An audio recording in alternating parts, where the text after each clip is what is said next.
Hello my friends and welcome back. Thank you very much for being with me again today.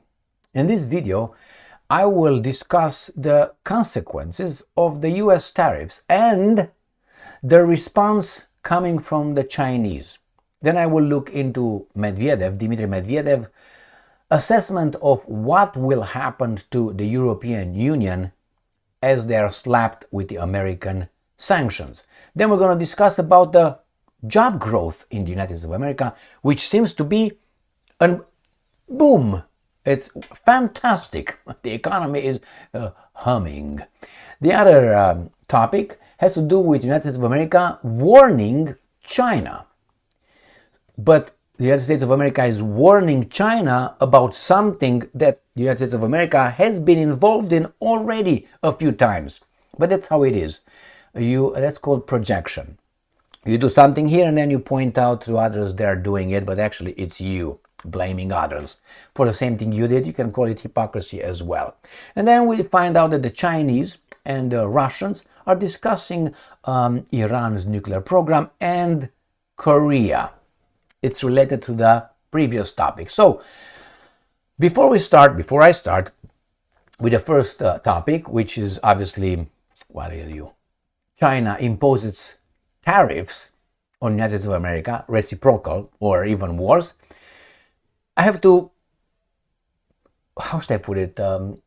set the premises, come with some rules, with some foundation. This is, the United States of America is the strongest country on this planet, economically and militarily, not only.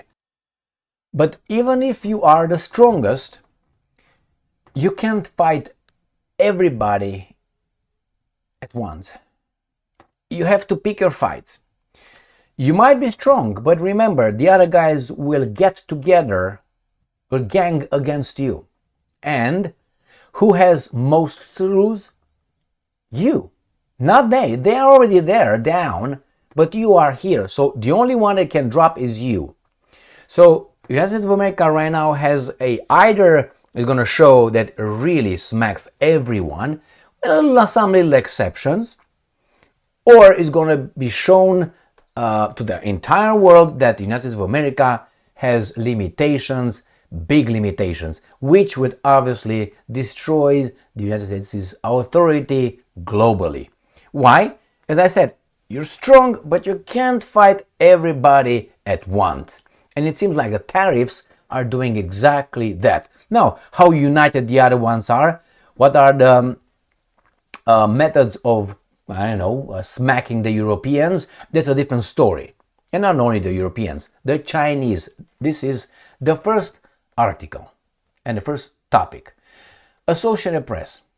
This is from Friday, April 4th, 2025. China imposes a 34% tariff on imports of all US products starting April 10. All.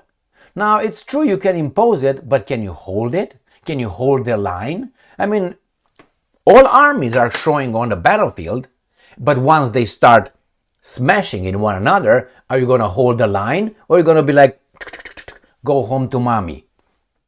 We'll find out. The problem is 34% tariffs on all US products. So now, we should not cheer, obviously, for the Chinese.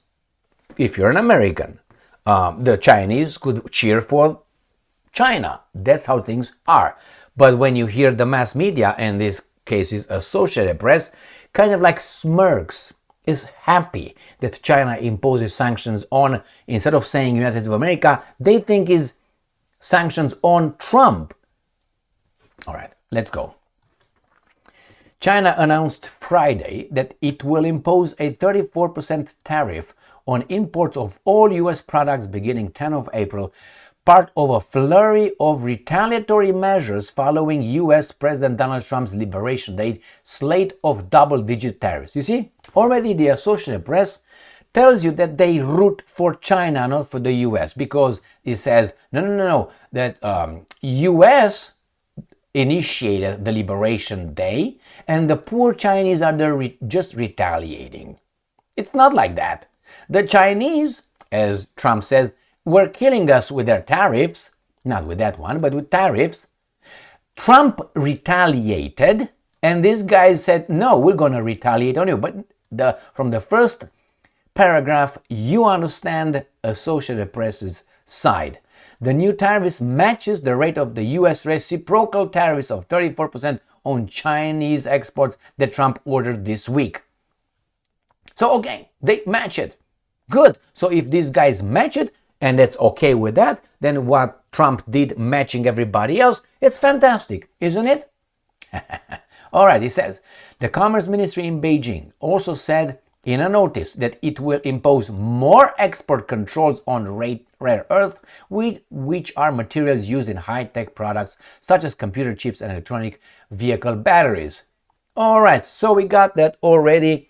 The Chinese retaliate to Russia's retaliation. Next one. This is Medvedev. Trump's tariffs will turn European Union economy into decaying corpse. Do you think it's going to happen? Now, Medvedev tells it as it is. Unlike Brussels, Moscow can bide its time amid the emerging trade war, the former Russian president has said. The U.S. imposition of reciprocal, quote-unquote, tariffs on European Union exports has doomed the bloc's economy, former Russian President Dmitry Medvedev said. This week, U.S. President Pap announced sweeping tariffs in attempts to improve America's balance of trade, accusing the country's economic partners of exploiting access to its consumer market through protectionist policies and currency manipulation. There you go. So, it's zero between the Russia and the US. That's why US did not impose any sanctions, extra sanctions or tariffs on Russia. And I'm quoting, no need for knee-jerk restrictions, he posted on social media. We should take a seat on the shore and wait for the enemy's corpse to float by. This guy is stealing my shed now. Come with your materials. Am I not the one saying floating downstream, bloated? Okay. In this case, the decaying corpse of the EU economy. Got it? Next one. But hey, look at this. This comes from Reuters 1 hour ago. Today, the 4th of April 2025, US job growth beats expectations in March. Well, we're 4 days into March, but anyway. So we're not going down, we're actually succeeding. Trump's tariffs already show us who's boss. Next one. This is according to Hill. White House issues warning to China for war games near Taiwan. Have you looked over the map lately to see where Taiwan is and see where the United States of America is? How many times the US did drills, and not only the US, even the French, the Germans, and the Canadians and the baboons in Great Britain did some little games around Taiwan. Taiwan is far, far away from their land, but still they do it. In Korea, in South Korea, the same thing. All the time they have war games over there. But he warns China. Well, you warn China, but what do we have here?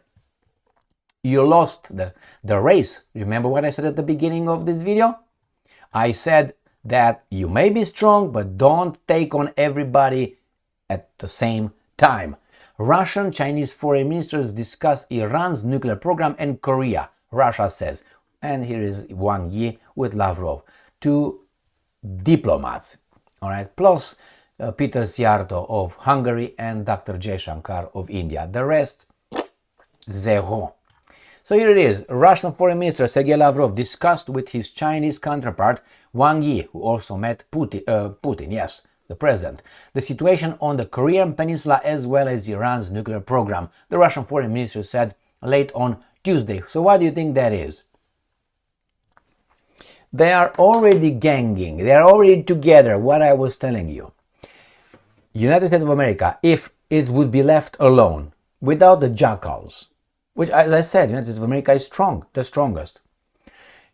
Left alone without the jackals, his plantation, Al Capone's plantations, the vassal states.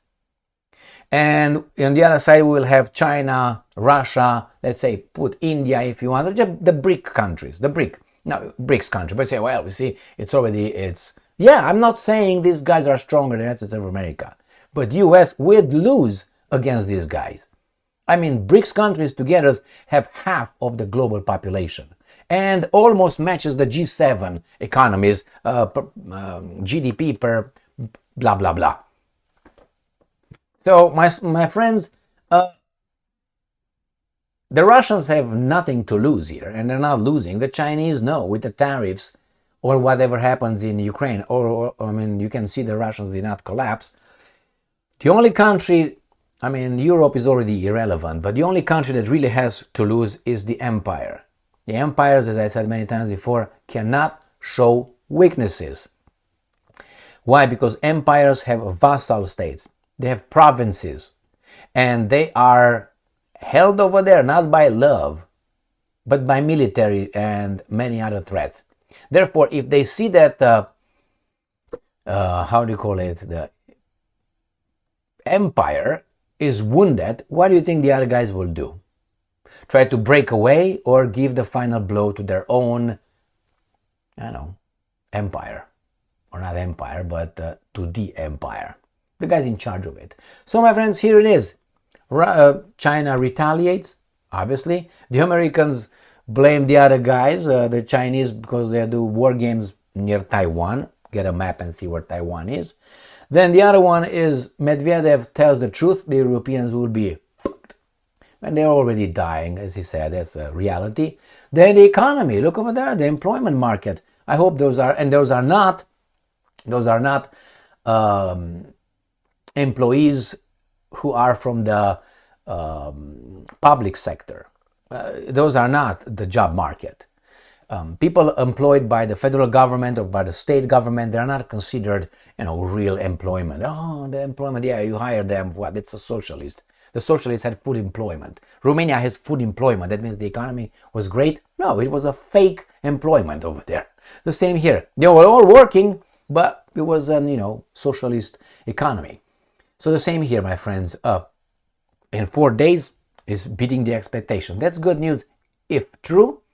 Then we got obviously the warning, and then we have Lavrov and Wang Yi.